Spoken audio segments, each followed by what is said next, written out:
ভারতের গণমাধ্যম NDTV O Times of ইন্ডিয়ার খবর, অস্ত্রবিরতি লঙ্ঘন করে শুক্রবার রাতে কাশ্মীর নিয়ন্ত্রণ রেখায় আবারও গুলি চালিয়েছে পাকিস্তানি সেনারা। জবাবে পাল্টা গুলি চালিয়েছে ভারতও। সেনাবাহিনীর বিবৃতির বরাত দিয়ে প্রতিবেদনগুলোতে বলা হয়, গোলাগুলি হয়েছে লাদাখ সীমান্তেও।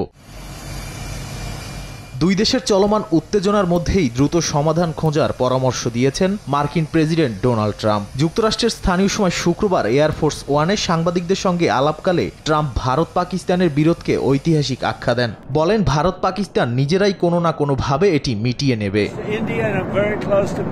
কাশ্মীরের যুদ্ধ তো শতাব্দী পুরনো। আমি ভারতেরও খুব কাছের, পাকিস্তানেরও। তারা নিজেরাই সমাধান বের করে নেবে। এর আগে মার্কিন পররাষ্ট্র দপ্তরও জানায়, কাশ্মীরের পরিস্থিতি নিয়ে ওয়াশিংটন কোনো অবস্থান না নিলেও তারা দ্রুত পরিবর্তনশীল পরিস্থিতি পর্যবেক্ষণ করছে।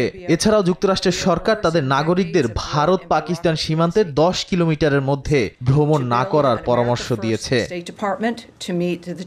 এদিকে দুই দেশের উত্তেজনায় মধ্যস্থতার আগ্রহ প্রকাশ করেছে ইরান। দেশটির পররাষ্ট্রমন্ত্রী আব্বাস আরাকচি বলেছেন, দূতাবাসের মাধ্যমে কঠিন সময়ে উভয় পক্ষের মধ্যে বোঝাপড়া তৈরি করতে চায় তেহরান। এমনকি অন্য প্রতিবেশীর মতো উভয় পক্ষের মধ্যস্থতা করার অগ্রাধিকার তেহরানের রয়েছে বলেও মনে করেন তিনি। তবে পাল্টাপাল্টি পদক্ষেপ নিয়ে খোদ উত্তেজনা বাড়িয়ে চলেছে দুই দেশই। শুক্রবার সিন্ধু নদের পানি চুক্তি নিয়ে অমিত শাহর বাসভবনে জরুরি বৈঠকে বসেন ভারতের জলশক্তি মন্ত্রী সি.আর. পাটিল। পরে হুঁশিয়ারি দিয়ে বলেন, সিন্ধুর এক ফোঁটা পানিও পাবে না পাকিস্তান, এজন্য ব্যবস্থা করছেন তারা।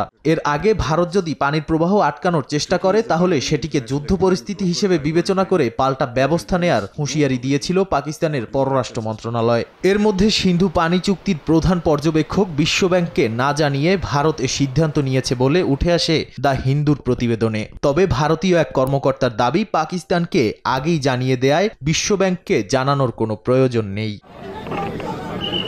নাদিম মারজান, সময় সংবাদ।